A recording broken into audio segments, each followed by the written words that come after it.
This week on Life and Faith. Don't be overwhelmed by numbers. You cannot change the whole world, but you can change the whole world for one person.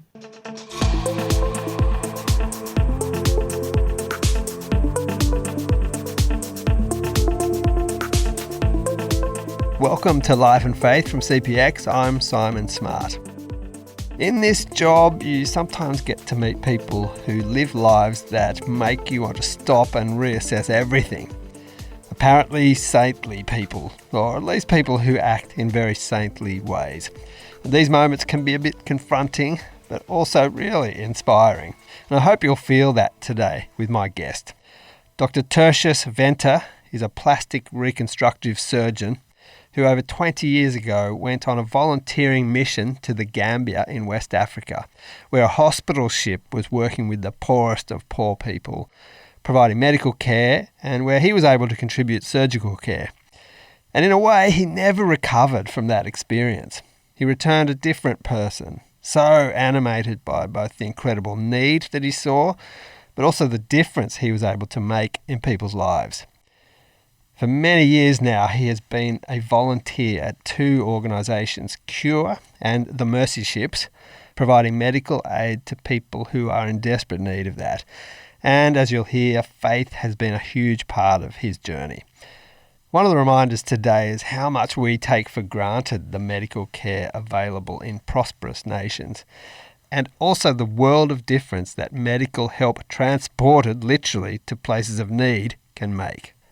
The story of the Mercy Ships is one we want to tell, so my first question to Tertius Venter was seeking to get to know that work. What are the Mercy Ships and what do they do? Here's Tertius. So Mercy Ships is at the moment a fleet of hospitals, as you said, that started in 1979 as a single ship, really a ship that was scrapped and then bought up by YWAM Youth with a Mission and changed into a hospital ship and just grew into at the moment they've got two very big, very modern ships. And what they are is they're hospital ships with a complete hospital on board, serving the poorest of the poor in different parts of the world, and the last 2 decades mainly in Africa, and mainly West Africa, but also in Madagascar. So they reach out to these countries for about 10 months at a time, spend a good time with the country, serving the people, but also collaborating with the departments of health and try to have an input into the health systems of the country. Yes, so people are coming to the ship with great need, and they're being serviced there in ways that they wouldn't have access to otherwise, and it's all provided for them for free. Is that right? That's correct.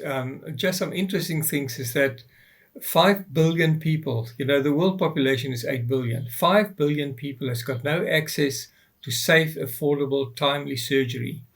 And 2 billion people has access to absolutely no surgery whatsoever. And the problem with that is that you get a small tumor that starts growing, grows somewhere in your body, where you can let your general practitioner remove it for you.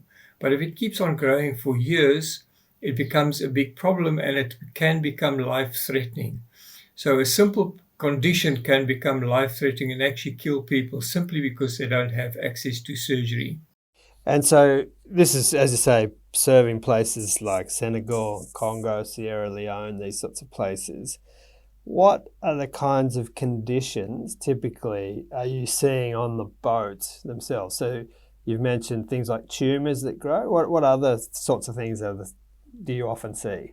Yeah, there's 6 main specialities that the ship is involved in. The one is head and neck surgery or maxillofacial surgery. And then plastic surgery, reconstructive plastic surgery, where I am involved. In my speciality, about half the patients would be burn contractures. So where a patient has been burned, has had no access to treatment for their burns, and they end up with severe deformities because of the burn and because of the lack of access to care. They end up with either limbs that's not functional or severe facial deformities that exclude them from functioning normal in society. Then there's also general surgery. We do mainly goiters and hernias. The orthopedic surgery that they do on the ship. There's eye surgery, so they do lots of cataracts, which is interesting that a patient can be blind and within 20, 30-minute surgery under local anesthetic, they get their vision back.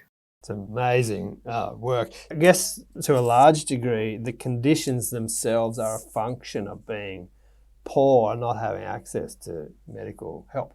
Yeah, exactly. If we can take just burn injuries as an example, burn contractures, in other words, deformities as a result of a burn, is actually a condition of poor countries. It's because there's a lack of electricity in the areas, so the patients make fire in their homes for cooking and for heating, and then they get a burn, and then they can go nowhere where they burn.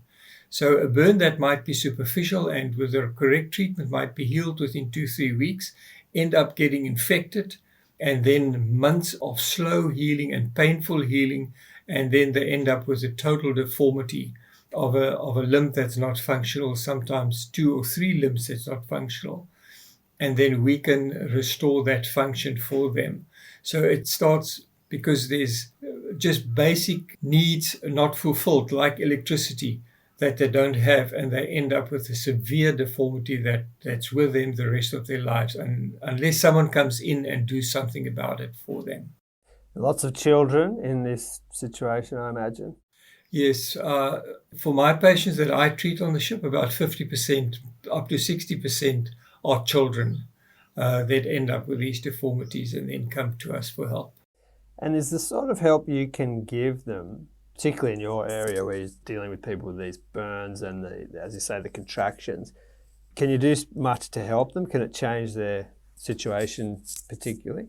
Yeah, it certainly helps them a lot. We can have a limb that's totally functionless for them and give them good function back. We always go into the field with a very good rehabilitation team of at least 4 to 5 people that include hand therapists, occupational therapists, physical therapists.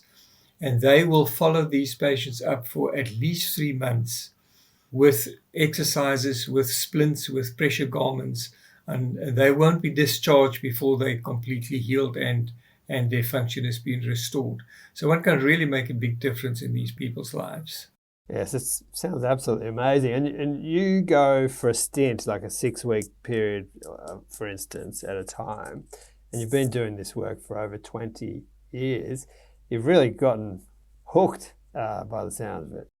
Yes, I go at least twice a year, and I go for 2 months at a time, so that's 4 months. Yeah. And then I spend another 4 months with another organization, which is Cure Hospitals, which are children hospitals in Africa, treating mainly orthopedic and plastic surgical cases of children. So it's a total of 8 months of the year. And I started going in the year 2000, when one of the ships, the oldest ship, the original ship, came to our port where I was in private practice as a plastic surgeon. And I heard what they were doing, and I just felt deep in my heart, God is calling me to go and see what these people are doing. And on my very first visit, I had such a strong call from God to actually close my practice and start doing it full time. That sounded like a very dramatic moment for you and a personally very impactful thing. You had as you say, a successful practice presumably in a reasonably well-to-do area of your city, and now you've let that go and you're a full-time volunteer. Did it take you long to become convicted of that, or was this quite a quick thing once you saw the work and what was possible? My very first visit was just for 10 days, and that was in the Gambia in West Africa. It was like an exploratory mission for myself, just to see what is going on these ships.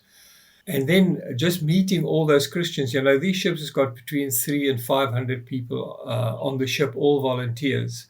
And just to see the love that they treat these people with. And at that stage, everybody had to pay their own way to get to the ship, pay crew fees to work on the ship, and to see how committed these people were and how they treated these patients with all the love in their hearts, just because they want to do it. And then for myself, observing the poverty that I saw in those countries that I never knew existed on our planet. and sitting in front of a patient face to face and just thinking, what's the difference between me and you? The only difference is where I was born and where you were born. And neither of us had any say in that. So I was just in an unbelievable privileged position working as a plastic surgeon with a wonderful family, had all the material possessions that I had, and I sit in front of someone who's got nothing and then has this burden of disease on their lives that they are suffering with, and they can go nowhere with that. And I really just had that realization that God was blessing me so I could bless other people. And it was really within a day that I just knew I just can't carry on as I have been. There is too much need in the world, and God's presence just filled me so much, and His love and peace filled me so much that it wasn't for me really a decision to take. It was just something that I knew I had to do. I didn't even have to think about it. I just went home, started talking to my family, and said, God is calling me to do this full time. There's just so much need in the world.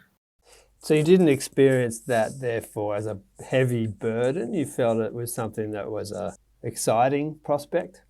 It was exciting, but obviously, to go home and my wife wasn't with me, and I had to go home and tell her suddenly my double-story house on a river and my holiday cottage and my boat that I had, all those things suddenly had no meaning anymore for me.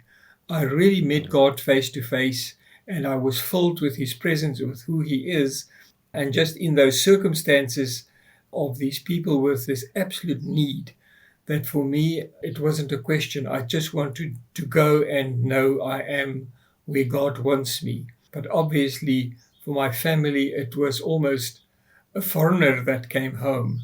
I was a different person. And that took a while. And God also made it clear to me, just wait until your family is adjusted to the idea that everything is in place. My children were at school still. And it took 6 years before I felt in 2006 that God said, okay, now it's time. Close your practice and go full-time and do this as a full-time volunteer. Yes, you certainly haven't stopped working. It sounds like you've been working very hard in this task. Yeah, we certainly on the ship, my working hours is anything from 12 to 14 to 16 hours a day. We work really hard there because we just try to give the best to our patients and do as many patients as possible. From what I can tell, some of the surgery you're able to do is relatively straightforward, but some of it's extremely complex, and that must be challenging in any situation, but perhaps even more so in that one. Tell me a bit about that and the team that you have around you of people who are similarly committed. Yeah, so the problem obviously is if you see someone who's had a tumor growing in the face or anywhere in the body and it's been growing there for 5 or 10 years, it becomes very complicated to remove those tumors because they keep on growing. They sometimes, like the neurofibromas, start infiltrating into the deep tissues, and it becomes a severe problem and a really complicated procedure to remove it. And often when we remove these big tumors, you sit with a very big hole that needs to be covered. So we also do microsurgical free flaps where we can take tissues from one part of the body and transfer it and then to cover the defect or to reconstruct the defect. And those surgeries can take anything from 8 to 15, 16 hours. So it's just wonderful that the people that come to the ship, the nurses, the anaesthetists, everybody, they're all really committed to help people. They're there for one reason, and that is to serve people and to serve God. And just to work with such a wide variety of people, there's often up to 40 different nationalities on the ship. And it's amazing that we all have the same goal in mind, how we can work within a week or two that we're on the ship and we can work together because we've got one goal in mind, and that is to help these people. And it just always amazes me how well it works out, that you can work with a complete new team. And within a couple of days, we just work together and go for what we know we need to do.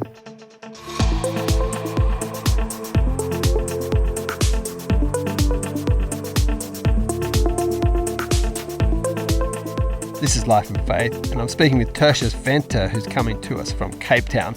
He's telling his story of working as a reconstructive surgeon on the Mercy ships, mostly in Africa, and the work they do there and the difference it makes to poor people's lives. I next asked him what the best part of his job is. Here's what he had to say.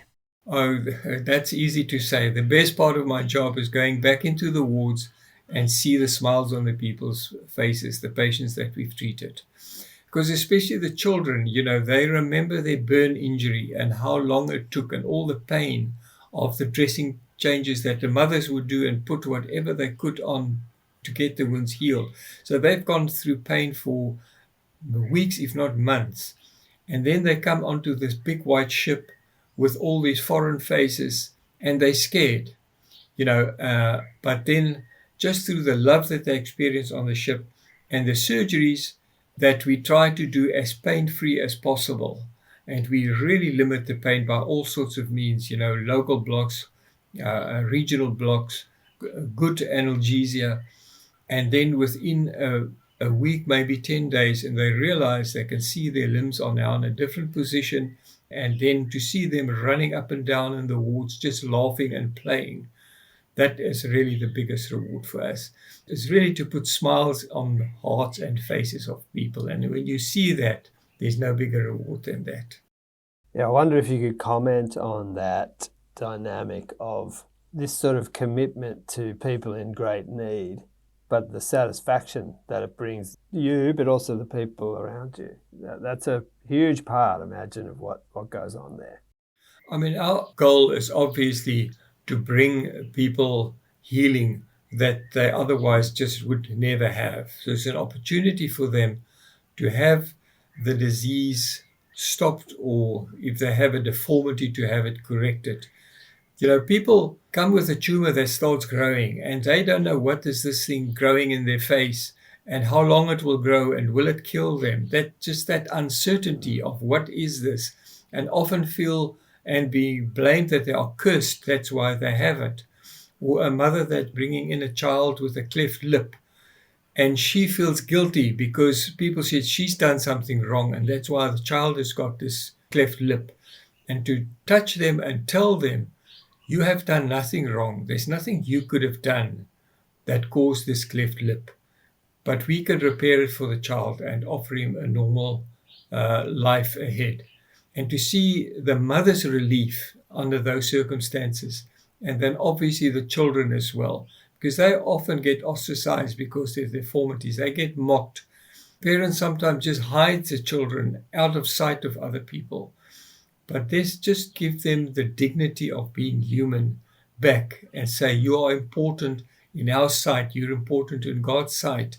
And that's why we would just want to restore normality for you.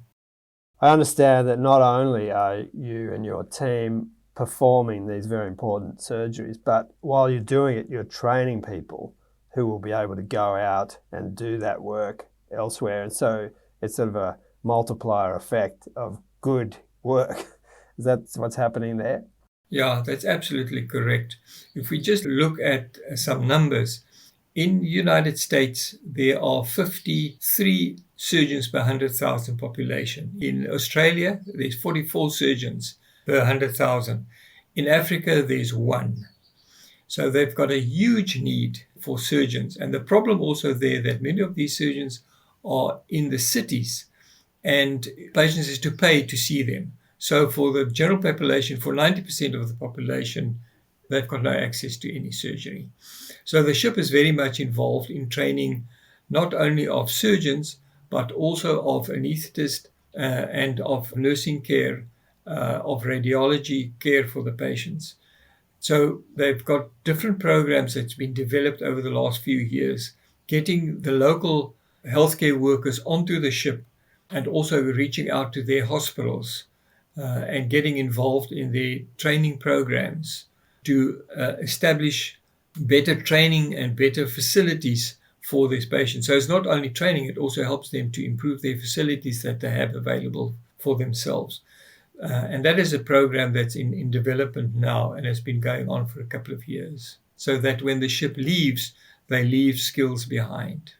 people come with all sorts of different, you have surgeons, nurses, anaesthetists, these sorts of things. Can people go and work on the Mercy ships who don't have those medical skills? Are there things that need doing? Absolutely. The ship is like a small town. Whatever you think is in a town is on the ship. There's a Right. coffee shop, there's a library, there's a school, because there are families who come who commit for 1 or 2 or 3 years. So there's a school with about 50 children on the ship. So they need teachers. There's engineers that's needed. There are plumbers that's needed. There's electricians that's needed. There's people, if you think there are 400 people on the ship, plus the patients, plus day workers, they prepare 600-700 meals 3 times a day. So there's people who need to prepare those meals and serve the meals. So whatever you can think about in a small town, that is what we need on the ship. So there's work for anybody who wants to volunteer and get involved. Well, it's interesting because the way we were put in touch with each other was through a friend, my friend Ali, who's been on the Mercy ship, who's come back to Australia, is training to be a nurse. And I wouldn't be at all surprised if she ended up back there at some point. Yeah, I'm trying hard to encourage her to keep on with her studies and get back on the ship. And she worked there as a hairdresser. So as I said, anything Yes. that you have in a small town will be on the ship. So there's hairdressers as well. Any possible job that people need to do in a role in a normal town will be on the ship. Can you tell me about, I mean, this might be hard to do, but over this long career you've had in working in these areas, are there people who stand out in your memory or moments that were particularly impacting of you and personally memorable? One can take very complicated surgeries that we could help people, or less complicated cases. One that I can remember, and that was on my very first visit in 2000. The ship's security now is very high and very strict. You won't get near to the ship without the necessary permission. But in those days, it was still quite easy. So when I was in the Gambia and I was already packed and ready to leave the ship to go back home to South Africa, I walked down the gangway towards the dock, and there was a young man standing. He was about 21, 22, with a cleft lip. And he could just come to the ship, and he stood there and he said, "Is there somebody that can help me with my lip?" I looked at my watch and I thought, I still have time to do him. And I ran up back to the OR. I said, "There's a young man here outside who needs his lip repaired. He's old enough to be done under local. Can I quickly do it before I leave?" And they said, "Sure, bring him on." And I took him in. We put him on the table, put local anesthetic in, repaired his lip. So that young man came, he was walking his whole life with this horrible looking face, coming to the ship just hoping that maybe there's some help for him. And 2 hours later, his lip was repaired. And I just think that was such a life-changing experience for him. And that is all it needs. Often, I also work with Operation Smile that does cleft lip and palates worldwide. We often see people that's 50, 60, 70 years old, their whole lives walking around with these cleft lip and palates. And all it takes is 45 minutes under local anesthetic. We just need people to do that. To give up of one's personal time and just realize there are millions and millions of people. Just on reconstructive plastic surgery, they estimate that there are at least 5 million shortfall in procedures of just reconstructive plastic surgery every year. There's 5 million people that need surgery that won't get it because they just don't have access to what they need. So the need is massively worldwide. Does the scale of that ever feel overwhelming to you to the extent that it's a bit depressing? Oh, yes. And I've often asked that question, what can I do? And there's quite a few quotes. The one I can quote Mother Teresa, who just said, "Don't be overwhelmed by numbers. Do the one that's in front of you and do the next one." And Dr. Gary Parker, who's been on the ship his whole life, a maxillofacial surgeon, he always said, You cannot change the whole world, but you can change the whole world for one person, and the next, and the next, and the next. So if we just concentrate on the one that we can help and not say, well, there are just so many, I'm not going to do anything, but say, this one I can help, and this one is the next one I can help. And the more of us who's prepared to do that, the more people will be helped. Instead of standing back and say, there's just too many, just forget about it.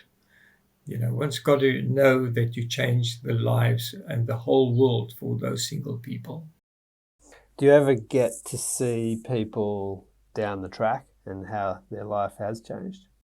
Yes, from time to time. And just one person came to mind now.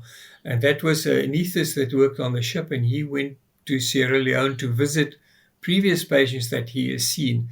And when he got out the airport, someone recognized him sitting in a truck, driving a truck. And he jumped out of the truck and ran up to him and said, you know what, you from Mercy Ships. And I had an arm that was burnt and had a contracture, and I could never get a job.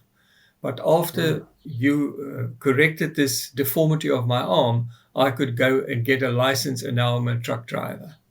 And we don't often get that back because, you lose contact with the patients.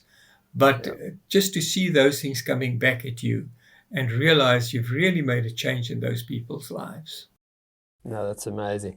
Now, you're a Christian believer. So Jesus called his followers to act out, in a way, his mercy and his compassion for people, to be, in a sense, his hands and his feet, serving people in need. Would you describe that as a satisfying life, this one that you've embraced?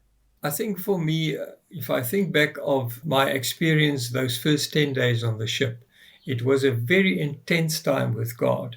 And I experienced his love and his presence in my life in a way that I never realized was possible. It was so intense. And from that moment, his love and his presence is what compels me to carry on every day. It is my closeness to God and my experiences of his closeness that is just more important than anything else in my life. And knowing if I do this work, I'm actually in the center of his will in my life, which drives me just closer to who he is and to just the wonderfulness of God himself that I can experience on a daily basis. And that is what keeps on driving me. And then just see how he provides for my family, how he provides for us in different ways, emotional ways, but also financially. He just keeps on providing so that I can have enough money without working for money, but have enough to carry on with my work, and I don't have to worry. I always tell people, when I was in private practice as a plastic surgeon, I worried much more about money and whether I will have enough for this or that. But since I know God promised me he will provide, I just never worry about money because I know it will come in when I need it. I wonder if your experiences with the very poorest people and your experiences in the affluent countries that you've had other experiences in, what's that done for you in terms of your perspective on poverty and riches, and where those two very different worlds interact with each other? I think it's important to know that there's enough wealth in the world for everybody to be comfortable. But 90% of the world's wealth is in 10% of the people of this world's hands. So people are just holding their wealth to themselves, and the rest of the world suffers under that. And I think, going into these areas and just see how hard it is for people to make a living, but still we see so much joy in people's lives, although they live on $1 a day or $2 a day. When you talk to them, there's no feeling of depression or sense of hopelessness.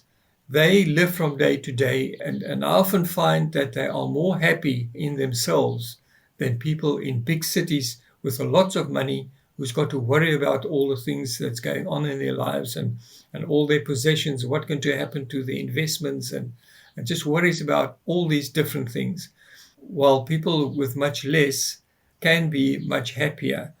At the same time, those people also need schools and education. They need health care because people die at very young ages and they suffer unnecessarily because there's no health care for them. So one's got to bring the wealth into those countries, not to make them happier, but to give them a fair share of what we have in this world. And that is, we need to bring good education. We need to bring good health care into the countries. And that is also what Ships is trying to do, is not only to bring the physical operation to people, but to bring skills into those countries. So they've got big programs of training and involving local healthcare workers in our work. And we're doing that more and more. And many organizations are doing that by training surgeons in Africa.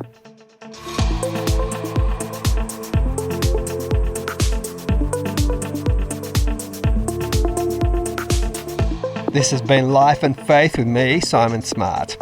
Thank you to Dr. Tertius Venter for being willing to tell us about his work and his story. You can find out more about Tertius from his website or on Instagram, and we'll put links to those in the show notes. Also about Mercy Ships and Cure, which he mentioned as the two charities he currently works for 4 months at a time. Maybe you have some skills you could take to the Mercy Ships. I'm sure your life would never be the same again. Please send this episode to someone you think might be interested. I'm sure you know many who would fit that category. And thanks as always to our producer, the compassionate and very practical Alan Douthwaite.